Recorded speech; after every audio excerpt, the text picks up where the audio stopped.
Boa tarde, pessoal. Hoje é 3 de novembro de 2022, 17h05. Estamos começando mais uma das nossas jornadas no Ser e Tempo. Hoje, abordando o item B, a temporalidade da disposição, do parágrafo 68, cujo tema é a temporalidade da abertura em geral. A gente não teve retorno da Gisele, então o Guilherme se dispôs a fazer a facilitação, ao mesmo tempo que eu evoco a todos nós para a gente fazer a nossa compreensão coletiva, né? Colaborando com o Guilherme. E lembrando que semana que vem a gente tem a Tatiane, Tati. É isso, meu bem? Está na lista? Sim, boa tarde. Sim, sou eu. Obrigado, Tati. Então, e também quero aproveitar o ensejo para informar a todos, todas e todes que o curso de Psicologia aprovou minha saída para pós-doutorado em 2024, tá, gente? Você vai... Que legal. Parabéns! Viva! Parabéns. Ótimo. Se der tudo certo, dependendo da bolsa, ou dependendo do meu bolso, eu vou ficar 1 ano em Paris. Vai comer bem, hein, Fê? Ah, sim, sim. É legal, né? É a 4ª vez que eu vou para lá estudar. Estive, Que né? Vocês legal. acompanhar. E a gente faz o grupo de estudo por lá, tá bom, gente? Tive um horário direito. Até dá para fazer às 17 horas, são 5 horas. Vou estar com vocês às 10 da noite. A gente já fez ano passado, né? Foi assim, foi nesse horário mesmo, Guilherme? Foi nesse horário mesmo, Fernando. Foi nesse horário, então tá bom. Era sempre assim, a gente terminava como eu mandava você dormir. Então tá bom. Enfim. Então, Obrigado. gente, boa tarde, né? Para corrigir o Fernando, né? É o item B, a temporalidade da disposição, onde nós está errado. E eu vou pensar que eu estou certo, porque é o que eu li para apresentar. Mas mas eu falei isso, só que eu remeto. Não, você falou. O item B, a temporalidade da disposição, cujo o parágrafo é a temporalidade. Tá bom, então nós dois estamos certos. Falamos coisas diferentes. Tá. Bom, como vocês podem ver, eu estou temporariamente sem notebook, porque ele está querendo atualizar. Então, estou no celular, né? E a gente fica à vontade da mercê da tecnologia. Como o Fernando explicou, estou cobrindo a falta de uma participante, então não esperem muitas coisas. Apesar de ser um capítulo muito interessante, né, que nós retomamos a questão da disposição afetiva. A questão da disposição afetiva, né, ela tem várias traduções, né, como todo mundo tem em Heidegger, né, ela se refere ao fato de que quando o ser se dá no mundo, ele está sempre afinado com um certo tipo de humor na relação com o mundo, né.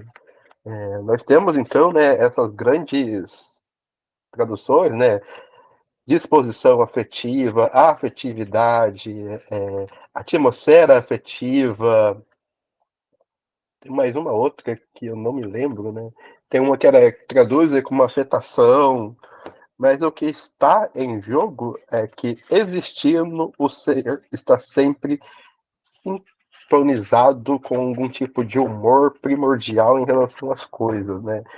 Nós temos aqui, o Heidegger ele faz, né, uma grande inversão da situação, né, que foi posta por nós, por Descartes, que nós somos animais racionais, primeiramente, né.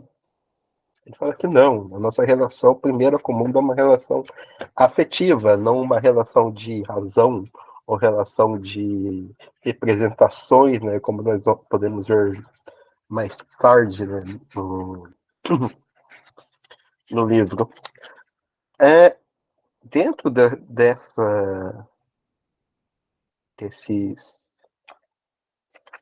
argumentos, né, o Heidegger vai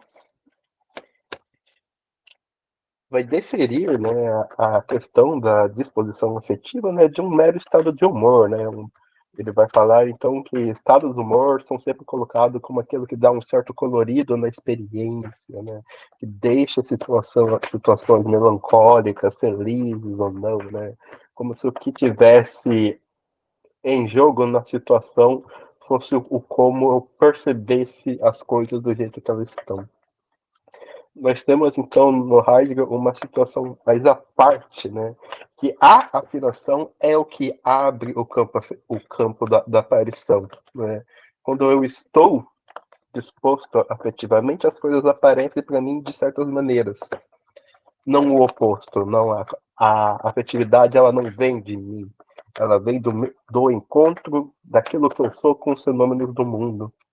Dessa maneira, ela define o que pode aparecer ou não para a gente. Ele dá aqui, né, um certo, ele traz a relação do medo, né, que é um exemplo primórdio que ele traz, que ele começa logo no primeira parte do Ser e Tempo, porque o medo é essencialmente angústia com o objeto. Ele vai dizer que para ter medo é necessário que algo apareça como amedrontador, né, aquilo que pode vir a causar medo, e que possa vir a causar medo por mim. Ou seja, né, é necessário essa relação entre o ser e um objeto para que a afetividade possa vir a se dar e se aparecer no campo. Dessa maneira, né, ele mesmo ele fala exatamente que o medo ele fecha a possibilidade de aparição da coisa, né? Você começa a pular do próximo ao próximo, distante ao outro, porque ele fecha o campo de aparição de tal maneira de que tudo que possa vir a aparecer se torna capaz de causar medo. Por isso que nós temos uma certa sensação de ter medo do escuro, né, que é uma analogia muito boa, que no escuro você não consegue ver. Qualquer coisa que aparece no escuro pode ser algo ameaçador, porque o seu campo de visão está limitado. Você não tem como discernir corretamente os objetos, né, como se fosse isso que tivesse em jogo, né? Discernir o que pode causar ou não medo. Assim, ele também traz algo que é muito interessante, que é o fato do esquecimento causado pelo aguardar. Que ele causa exatamente esse tipo de situação, né? Ao esquecermos da nossa condição, né, como ser aberto, é o que possibilita esse aparecer do medo como um saltar de um objeto ao outro, porque nós não lidamos com as coisas, né, a partir da nossa totalidade, da nossa capacidade de relacionar com elas, né? Quando nós estamos com medo, parece então que a possibilidade de lutar foge, porque ela simplesmente não aparece ali como possibilidade, porque o medo tomou conta.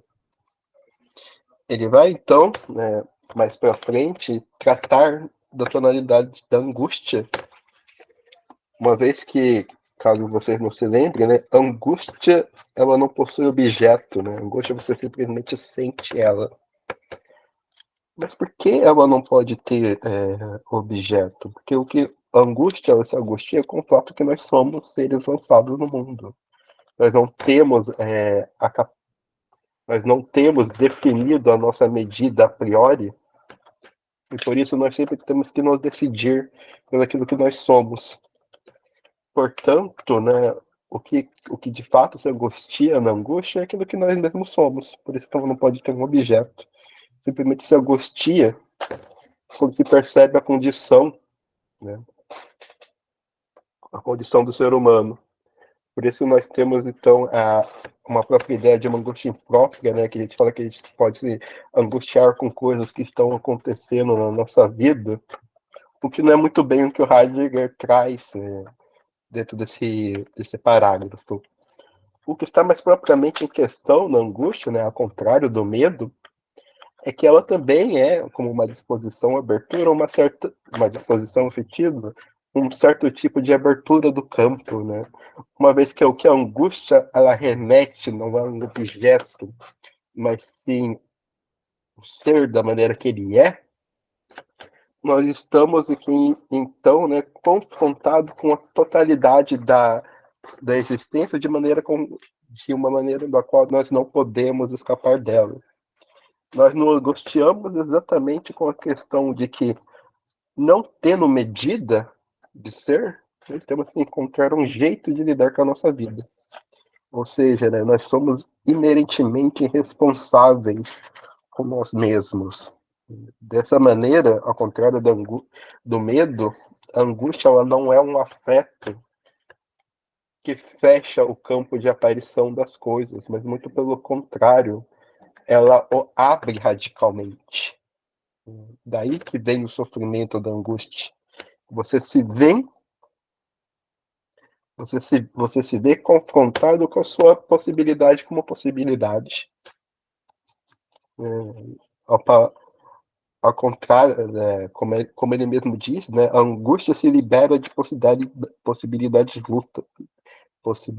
nulas, tornando-se livres para possibilidades próprias. É na angústia, né, que o ser humano pode requisitar a sua própria presença, né, requisitar aquilo que ele mesmo é.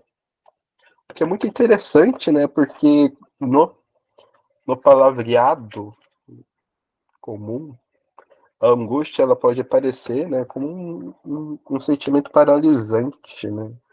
Eu acho que aí nós estaríamos aproximando a angústia um pouco demais da depressão, né? Apesar de que nós vamos restringir, né, a angústia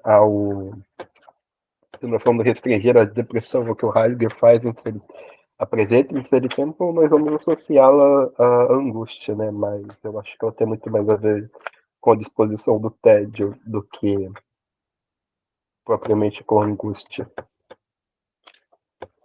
E antes que eu me esqueça, né, para terminar o parágrafo, a gente precisa relacionar, né, a questão da disposição com a questão da temporalidade.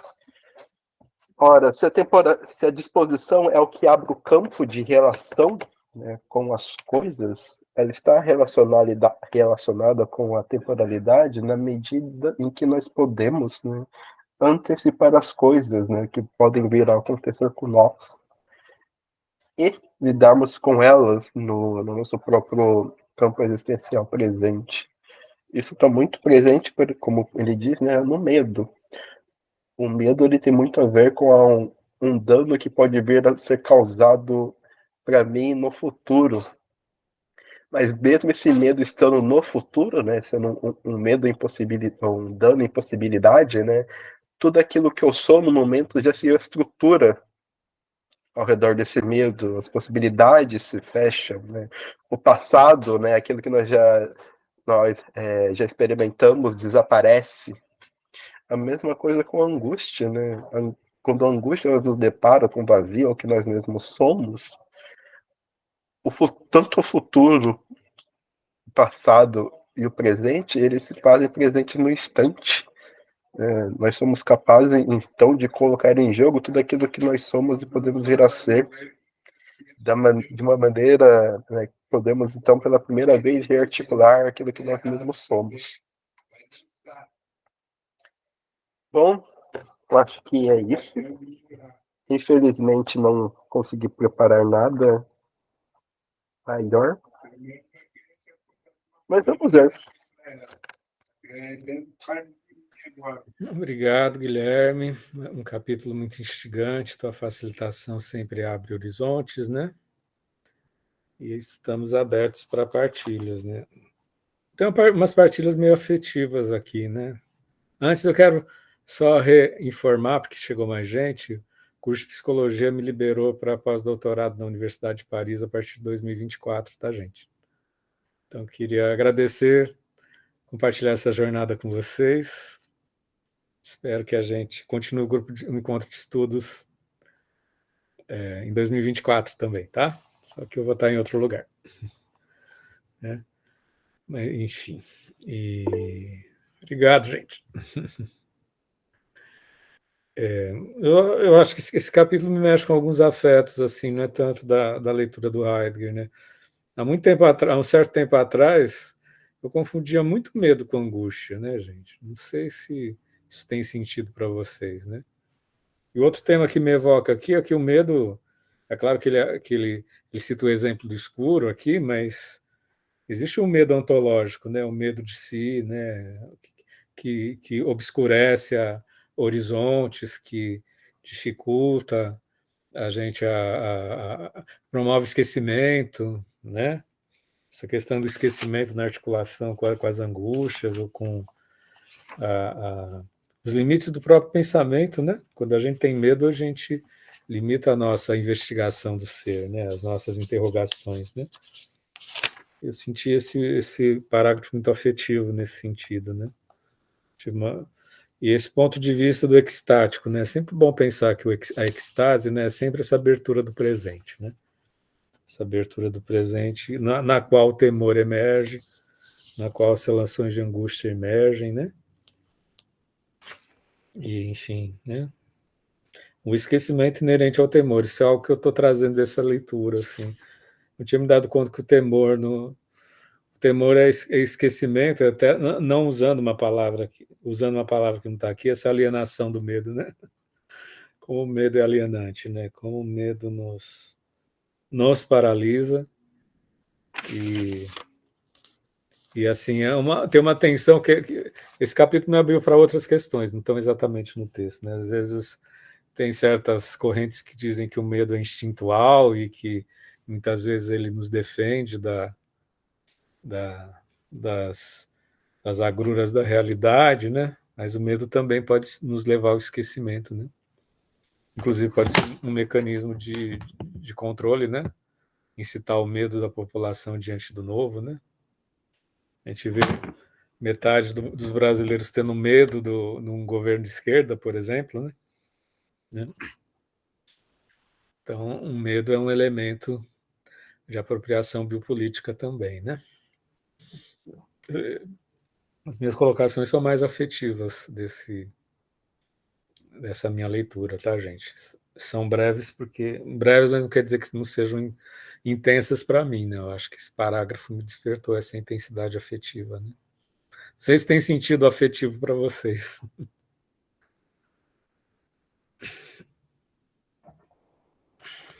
Quem mais, gente? Então, eu também senti, eu falei, gente, tem parágrafo aqui que parece uma poesia, né? Quando ele fala de esperança, a forma como trata, né? E justamente é a minha busca para entender que tipo de humor é esse que ele trata. Eu fui lá na autora e ajudou pouco, mas eu vi que esse humor é realmente na direção que o Guilherme traz, desta tonalidade afetiva, né? Desta afetividade. E eu achei um trechinho aqui bem interessante. Achei muita coisa interessante aqui neste parágrafo. Bem diferente de outros, né? Que a gente já leu, na dureza de outros, assim. Mas eu achei legal aqui um trechinho que ele traz. Deixa eu ver que eu fiz tantos recortes aqui. No modo da circunvisão cotidiana, o temer abre algo que ameaça. Um sujeito meramente espectador nunca poderia descobrir algo assim.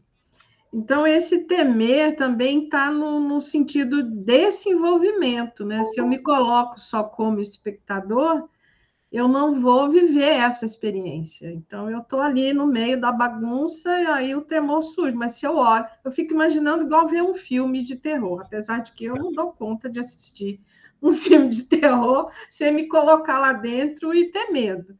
Mas tem gente que consegue se colocar como espectador e consegue até se divertir, né? Coisa que eu não tenho essa habilidade. Mas e também me fez muito nesse temor aí que nós estamos vivendo, no sentido de um monte de gente com uma loucura, né? Se criou um medo que a gente não consegue dar conta disso, né? Que medo é esse que é construído e virou essa paranoia, né? Só compondo com a tua fala, Yara, e frisar que a disposição, esse humor, essa tonalidade afetiva, está extaticamente no campo da presença, né? Ele se abre na presença, né? E a disposição afetiva pode despertar medo também, né, gente? Né? Ele coloca isso aqui, né? Que essa disposição pode é o que nos torna presentes. A gente que é do campo da saúde, né, gente, das psis, da psiquiatria, da psi, né, como o processo neurótico de negação do humor, né, também implica, e por isso negação do afeto, né, também implica negar a presença, né, implica um autoesquecimento, né, porque gera temor da presença, né, que está bem na carne da abertura, assim, né, eu acho é muito rico isso, é muito rico. E sabendo que 90% da humanidade é neurótica, né, tem medo das disposições afetivas, né. E acho que tem um pouco disso que o Gui trouxe, eu anotei aqui, né, de confrontar-se com a possibilidade de possibilidades. Isso é demais, né, porque a gente vê, não tem como não falar desse momento, gente, desculpa ser repetitiva, né, mas assim, como é que uma parcela da população não se depara com a possibilidade de encarar que estamos com outro governante agora, né? Essa possibilidade não existe, né? Então, isso traz angústia. Acho que quem aqui é psicólogo, terapeuta, deve ter ouvido em algum momento, né, o quanto isso tem angustiado alguns. E como é que, às vezes, nós podemos nos colocar numa certa, não sei, neutralidade em relação a isso, sem confrontar demais, mesmo sendo difícil, né? Pelo menos para mim, é difícil não me colocar.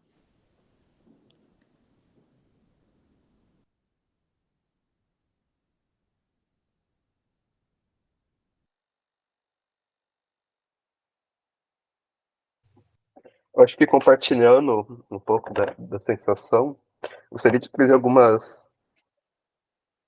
reflexões baseadas num livro que eu gosto bastante, muito difícil de mostrar agora, devido à minha situação sem notebook, que é o Verdade Emocional, o conteúdo filosófico das experiências emocionais da Alice Rosei Kuntz. Eu acho que aqui a gente vai conversar bastante com o que a Tatiane vem falando, né, da psicanálise, porque a Alice é uma das analistas com inclinações psicanalíticas, né, e ela traz algo muito interessante, que ela fala que medo é angústia ôntica. Nós usamos o medo para encobrir a angústia. Por isso que nós temos essa dificuldade de, às vezes, nós confundimos medo com angústia, né? Porque o Heidegger, ele é muito certeiro quando ele diz que medo é angústia com objeto, né? E angústia é medo sem objeto, né? Ele está muito certeiro quando ele faz essa distinção, porque a angústia, o medo é angústia superficial, né? Mas por que ela é superficial? Porque você consegue dar um objeto a ela, e nisso você, de fato, obscurece, escapa, né, de certas coisas. Nesse tipo de medida, conforme o Fernando realmente disse, né, o medo é um mecanismo de defesa, porque ele te protege de entrar em contato com algo mais profundo. Lógico que é diretor inimigo, né? Porque lógico que a esquerda é o inimigo, né? Porque é muito fácil dizer isso é reconfortante. Você dá um objeto, você dá um direcionamento àquilo que machuca, né? Ao fato que a gente está largado nesse mundo e a gente tem que fazer opções, né? Tem que fazer o que dá com a vida, né? E isso é reconfortante, né? E esse que é o estranho, né? A violência é reconfortante, o ódio é reconfortante, né? O medo é reconfortante, porque você dá um objetivo, você dá uma direção para onde essa angústia, né? Assim, essa angústia que tá, você dá uma direção para ela, daí ela deixa de ser angústia, ela deixa de dar por condições próprias, né? Ela se torna limitante. E eis aí o ponto, um pouco da questão, né? De como se lida com isso sendo psicólogo, né? Porque você se confrontar diretamente com esse tipo de pessoa é impossível. Vamos ser bem Kierkegaardianos, né? No esboço de psicologia dele, né? você tem que agir indiretamente, você tem que ir por volta, arredondando pelas ações, pelos afetos, né?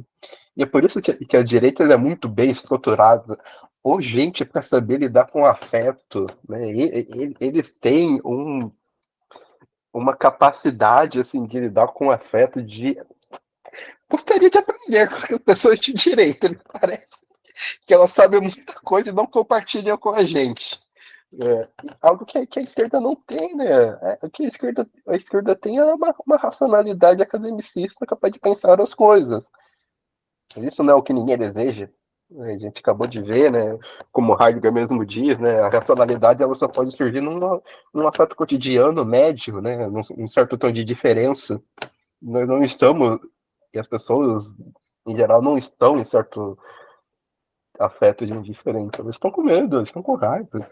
Não é um afeto indiferente. E isso não é meu, né? É do outro. Está no outro, né? Aquela do Homer Simpson, né? Se a culpa é minha, eu posso colocar em quem eu quiser. Já que ela é minha, eu posso pôr em você. Você está muito certo.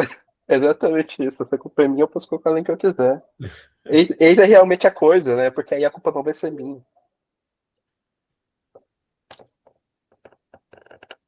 Tatiane levantou a mão. Bom, gente, eu só queria complementar que acho que nós estamos tão atravessados com os últimos acontecimentos, né? E que eu vi na Casa do Saber, em relação à política, né? O que o Gui está, só complementando o que o Gui falou, que a explicação plausível que tem na ciência a respeito das pessoas estarem em determinados grupos políticos é porque existe uma alteração na amígdala. Então, o pessoal da direita tem uma alteração diferente do pessoal da esquerda. Acho que isso me confortou. Espero que conforte vocês também. Me espantou. Obrigado pela partilha. Mas, gente, eu fui um ponto com a fala do Guilherme, né? O afeto da direita, ele é um simulacro de afeto, né? Um impacto, né? É um afeto impactante, mas é muito superficial, né? O compõe com que a gente vai ler do Origens do Totalitarismo, né? Que é pôr a máquina do totalitarismo girar por uma afetividade de impacto, né? É diferente, como diz o Guilherme, né, do impacto da esquerda, que demanda reflexão, né? Demanda uma construção do sujeito ético, né? de um tipo de ética mais elaborada, que eu acho que eu sinto como mais elaborada, porque demanda um vagar, né? A relação com o tempo, né? É diferente nesse mundo de fake news, né, gente? Eu acho que a gente está tirando umas 100 toneladas das costas nesses 4 anos, porque, de repente, toda uma estrutura de fake news cotidiana, né, que parece que foi se acelerando cada vez mais, né? E a gente sendo, de alguma forma, vivendo essa moenda dos afetos refletidos, né? Entendeu? E nesse turbilhão de fake news, né, criava uma ilusão de uma consistência afetiva, né? Muita gente foi embarcando, né? Embarcando, porque criava um simulacro de coerência, né? Porque o afeto nos dá essa apropriação de si, essa presença, né? Essa concretude, né? Porque, como a gente está vendo no Heidegger, o afeto ele é extático, né? Extático no sentido de presença, né? De campo de presença, né? Que se lança para o futuro, né? E quem já operou a amígdala, disse Magnus. Magnus, então é simples, né? É só operar a amígdala de metade da população, né? Mas não é essa amígdala, né? Eu sei, do cérebro, né? O Magnus está brincando. Porque senão eu estou perdida. Que isso? O Magnus está brincando. Mas bem que podia ser a do cérebro também, né? Operar e aí a gente resolvia o problema. Gente, vamos fazer uma fila no SUS, metade da população opera a amígdala do cérebro. Maravilha. Eu acho que a questão é operar quem não usa o SUS, né? Oi? Operar quem não usa o SUS. Boa. Isso me faz muito lembrar do que o Heidegger vai dizer nos escritos tardios, né? Esse é um pouco a questão da técnica, né? A gente procura uma saída para os problemas modernos dentro da nossa própria conjuntura, né? O que é a nossa conjuntura é a conjuntura da racionalidade. Nós podemos muito bem, né, falar que essas pessoas têm problema na vida, né? Mas isso resolve a situação? Não. Muito pelo contrário, eu não acho. Aqui é Guilherme quem gosta de estudar epistemologia e metodologia. Realmente há diferenças qualitativas significantes nas amígdalas das pessoas para que elas possam, de fato, ter divergências políticas apenas por uma parte do cérebro? Me costumo dizer que não. Dá um alívio. Mas exatamente. Para mim, a Tatiane resolveu o meu problema. Mas é exatamente a mesma coisa. Eu não vou né? nem refletir, nem vou buscar. É problema da amígdala, não tem nada a fazer. Eu não sou médica, eu não sou coveiro. Mas aí é exatamente essa questão, né? A gente cai na mesma armadilha que as pessoas de direita caem, né? Isso dá uma solução fácil e disruptiva para isso, né? Mas eu estou tão angustiada com essa situação que me aliviou um pouco. Pelo menos para respirar hoje, dormir hoje. Amanhã eu penso. Claro, o que você pensa é o funcionamento da amígdala. Pois é, olha que bom, gente. Resolveu. Né? Por hoje. É por hoje, sim. A amígdala te pensa, Yara.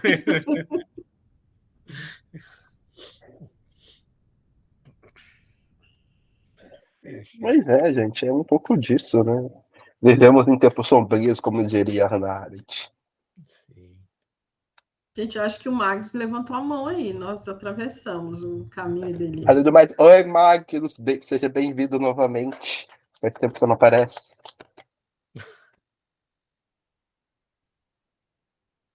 Eu quero informar, Magnus, que a gente está fazendo no grupo interno do Núcleo Trans o estudo do livro sobre gênero e sexualidade, né? Identidades, né?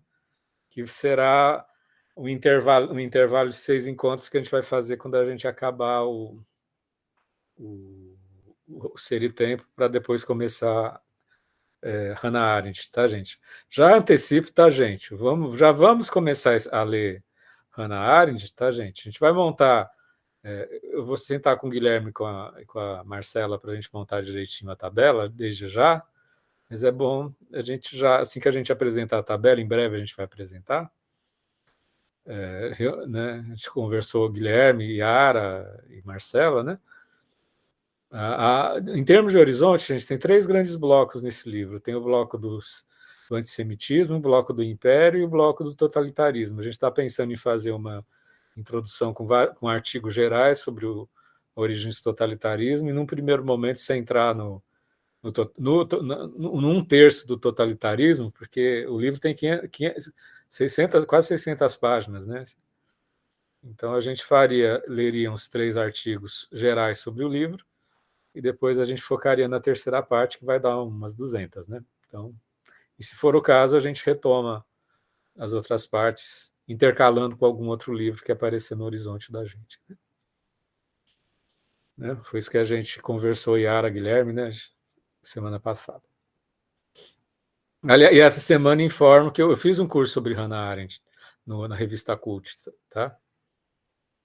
E eu tenho material, tá, gente? Eu vou passar para vocês, tá? Em breve. Uma mesma revista Cult que eu fiz o curso do Renan Quinalha, Magnus. Eu conheci o Renan no curso. Um curso maravilhoso que ele fez, de movimento LGBT. O Renan é fantástico. Magnus ia falar alguma coisa? Cortei você, Magnus? Tá fechado, Magnus, no microfone. Não, eu estou tentando retomar aí, fiquei um período fora, não na sua terra, sua segunda terra natal, mas um pouco mais distante, em Estrasburgo, e depois que voltei dessas 2 semanas, tive uma visita de uma pesquisadora italiana, paleontóloga, que trabalhou com a Nicole, que trabalhou com na verdade, com o paleontólogo que ganhou o Nobel de Medicina esse ano, ela estava aqui na Unifesp, eu tive que rodar com ela aqui na Unifesp essas 2 semanas, e o laboratório ficou impossível da gente, eu me concentrar aqui com vocês às 5 horas, nem consegui fazer nenhuma leitura, então achei por bem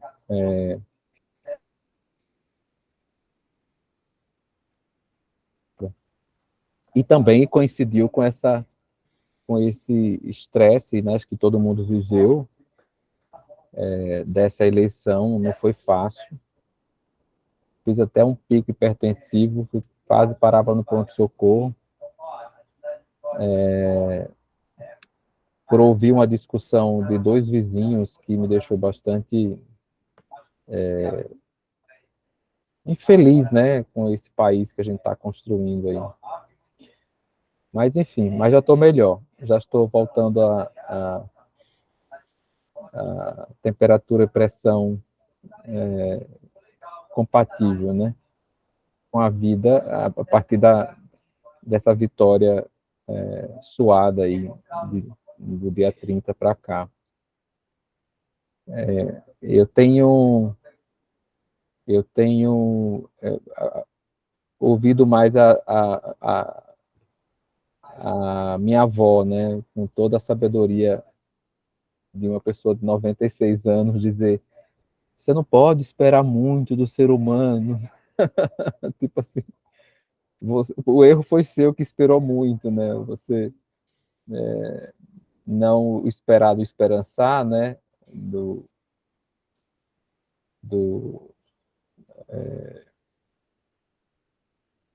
português, que agora esqueci o nome, né? Do filósofo contemporâneo, sociólogo Boaventura de Souza Santos, nem o esperançar de Gilberto Freire, né? E aí eu acho que é nesse sentido aí que eu estou tentando me reposicionar, né?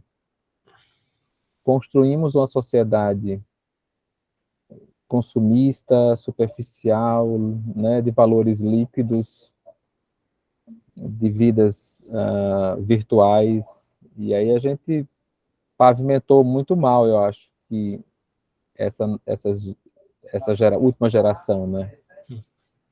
Então, eu acho que é esse distanciamento que o Guilherme estava falando, né? A dificuldade da gente enfrentar o medo, enfrentar os conflitos, né? A gente foi superficializando tanto, na minha visão, as vidas e as relações, que a gente passa a normalizar e naturalizar essas atitudes que a gente está vendo hoje. Porque para a gente que se dedica a pensar, né, essas questões, parece tão absurda, mas para as pessoas que não têm nenhum pudor de conviver e permanecer na ignorância, né? Eu acho que esse é o ponto principal. Esse conjunto de atitudes que a gente está vendo aí, inclusive recentemente nas rodovias, né? Ou até mesmo o pedido formal de um golpe militar, né? Isso só reflete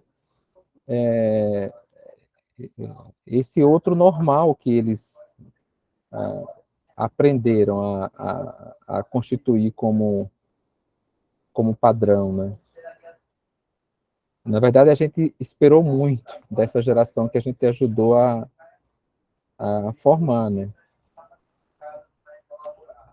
Você vê as escolas de elite no São Paulo em luto na segunda-feira. Isso me deixou... Assim, uma parcela das aulas foram repostas segunda e terça-feira, porque os pais estavam em luto, portanto, as crianças e adolescentes em luto. Não houve luto pelos 700 mil mortos, mas se naturaliza a necessidade do luto por a vitória de um trabalhador, né, que, enfim. Então é isso. Estou dividindo com vocês o que aprendi com minha avó. Eu acho que vale a pena dividir aí com vocês isso. Acho que a gente alejou, né, essa sociedade nos últimos anos, né? E aí a gente está agora colhendo essa ignorância. Eu fico me perguntando, será que isso foi formado a partir desse governo? Ou será que isso sempre existiu e esse governo fez isso aqui, ó? Abriu, sabe? Validou. Guilherme levantou. Eu acho que sempre existiu, viu, Mila?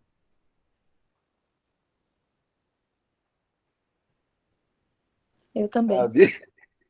Isso me faz lembrar de uma vez que eu quase virtualmente saí no tapa com uma senhora de 65 anos num grupo de estudos sobre fenomenologia, só que ela era humanista, né? Ela acreditava no Rogers, né? E a gente estava tendo uma discussão, né? Acho que foi no meio da pandemia, no qual eu trouxe a questão, né, do código de ética e da conversão da cura gay, né? E eu falei para ela que se nós vamos seguir apenas a ética, eventualmente, a gente pode ter uma virada no conselho e ele pode derrubar essa decisão. Aí, no caso, não fazer a cura gay seria você ser um mau profissional, né? Porque seria mais um orçamento que tinha na possibilidade da ação do psicólogo e você simplesmente estaria aí, se negando a exercer a sua função por completo. Por isso eu falei, uma ética sem um posicionamento próprio, ela não se sustenta, né? Essa é uma solução no código de ética. E ela, não, porque eu acredito que quando o ser humano ele avança, ele tem o potencial de realizar suas potencialidades, e nós nunca vamos retornar a um estado em que nós fazíamos isso. Eu falei, em que país da maravilha? Não assiste televisão, não vê o que está acontecendo. Porque você é exatamente isso, você acredita demais na pessoa, né? Você acredita demais na potencialidade da atualidade das pessoas. E era assim, ela era uma senhora de 65 anos, eu quase saindo papo com ela no meio do grupo. Você falou o problema do humanismo, da abordagem centrada na pessoa do Rogers, que é muito criticada porque despolitiza o sujeito, né? Se você oferece condições, o organismo se regula e a pessoa vai se harmonizar, né? Esse é o Rogers, tá, gente? Para quem não conhece, né? Que é fantástico. É o grande teórico da empatia, né? Mas... Não, mas assim, eu só virei para a gente, você está num grupo de fenomenologia, você vem falar isso? Fenomenologia é você ver, é se acreditar no potencial de mudança do ser humano. Mas porque o ser humano muda, mas ele muda tanto para o bem quanto para pior. Né? O importante é você achar que ele muda, você entender que ele muda. Né? Não há uma garantia que ele vai mudar para pior, também você está pior, gente. O que mais acontece? As pessoas pioram. Elas se tornam muito mais enraizadas naquilo. Isso não é bom nem ruim, é simplesmente acompanhar o processo de mudança, né? E acho que o Fernando está muito certo. Você despolitiza o ser, né? Você tira as consequências das ações. Porque você acha que a pessoa não vai. Bom, não é filha, que é isso, volta pra escola. Você não faz. O que você ficou vendo nesses últimos 4 anos? Você achar que você tem fé nas pessoas. Não que eu não queira, né? Eu gostaria de ter, né, essa capacidade de acreditar no potencial humano. Eu acho que eu seria muito mais feliz vivendo nesse mundinho. Né? Mas assim, não é o que eu vejo. Né? As pessoas melhoram, elas pioram. Sei lá. Não é assim não. É a vida. O Edemir levantou a mão.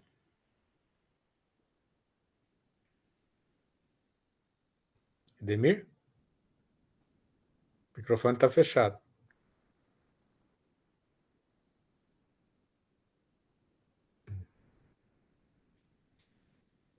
Isso tudo articulado a partir de um capítulo que a gente reconheceu que o afeto, que o humor é presença. Né? Vou compartilhar uma frase, já que o Mauro está falando de família. A minha tataravó morreu, a última frase dela, que é uma frase que pode ser interpretada como passividade ou pode ser interpretada como sabedoria de vida. Né? A última frase que ela fez no Leite Morte falou: se queres viver bem, aceita a vida como a vida vem. E morreu. 106 anos, gente. Minha tataravó, italiana. Que graça, 106? 106 no leito de morte. Uau. Última frase. Nossa, uau. Gente, a Uau. minha família, a maioria é longeva, tá, gente? Vó Baixinha, com 106 anos, é o apelido dela. Né? Se quer viver bem, aceita a vida como a vida vem. E morreu. Eu já sei que eu vou ter uma esperança de entender Heidegger nos próximos 50 anos com você. Né? Gente, eu queria agradecer, eu estou agradecendo o meu nome, acho que em todo, porque no momento que é tão afetivo, tão esperançoso, ao mesmo tempo tão nauseante, né? Porque a gente viveu um parto, né? A nação está pós-parto, né? Para alguns foi aborto, para alguns foi nascer uma cria maravilhosa, né? Muito bom estar aqui com vocês hoje, tá, gente? Porque eu acho que a gente consegue politizar o Heidegger e nos fazermos presentes via Heidegger, né? Não é só um estudo intelectual, mas é uma partilha de sentidos, né? Como sempre tem sido, né? Há anos a fio já, né? Alguém quer comentar mais alguma coisa, gente? Gente, a gente tem uma vaga na tabela, gente. Alguém que ainda não facilitou, dá para daqui a 15 dias. São 7 páginas, gente. Só facilitação. É dar uma lida e compartilhar, abrir o coração. É o parágrafo 69A, coloquei aqui 7 páginas, da 438 a 445. Quem que ainda não fez, gente? Só tem uma vaguinha, é uma oportunidade. Daqui a 15 dias, tem 15 dias, dá para ler meia página por dia. Alguém se candidata? Se ninguém que não foi ainda se manifestar, eu posso. Tudo bem, galera? Obrigado, Mila. Qual que é só, então, por favor, Fê?